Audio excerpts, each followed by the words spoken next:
It's Tuesday, the 28th of February, and this is from the South. Colombia's FARC group confirmed that on Wednesday they will begin surrendering their weapons to the United Nations. Almost 7,000 of them have reached designated demobilization zones around the country, the government and insurgent group said in a briefing in Bogota. The FARC signed a peace agreement with the government late last year to put an end to Latin America's longest-running armed conflict.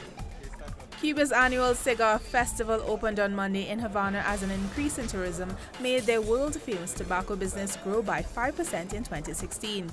The festival attracts wealthy cigar aficionados and retailers from around the world for 5 days. Participants enjoy extravagant parties and tours of tobacco plantations and factories. As rain and flooding continues to batter Chile, the government mobilized military helicopters to rescue stranded people throughout flood-ravaged areas of the nation. Over 450 people, mainly elderly and children, have already been rescued. The drinking water supply for over 1 million households in Santiago has also been affected due to infrastructure damage by the weather.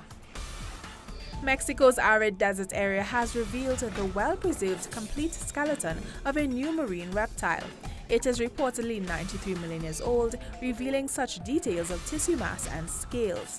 The reptile was discovered in 2011 by former Mayor Mauricio Fernandez in the area of Vallecillo that was once a large ancient seaway. U.S. President Donald Trump has signed 2 executive orders ahead of his first address to a joint session of Congress. One of the executive orders directs regulators to review an Obama administration rule that expanded the number of federally protected waterways. Trump also signed an executive order that moves historically black colleges and universities from the Department of Education to the White House.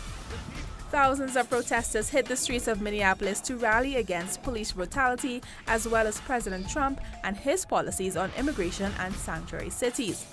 Demonstrators rallied against Trump's executive order, which promises to strip funding from so-called sanctuary cities such as Minneapolis that welcome refugees and immigrants.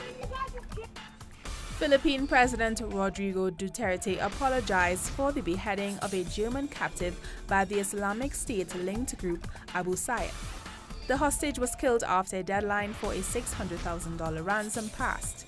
The victim was an elderly man who had appealed for help twice in previous video messages in which he said he would be killed if the ransom was not paid. Terrified Iraqi civilians have fled the fighting in Mosul, some toward government lines, often under militant fire. Several thousand militants are believed to be in Mosul among a remaining civilian population of roughly 750,000. According to the government, about 14,000 people have been displaced so far from western Mosul. Revelers took to the streets of Rio de Janeiro, Brazil for a final fling on the last official day of Carnival festivities. Donning their paint and glitter, thousands marched through the streets in a neighborhood that overlooks much of the city for the traditional block party.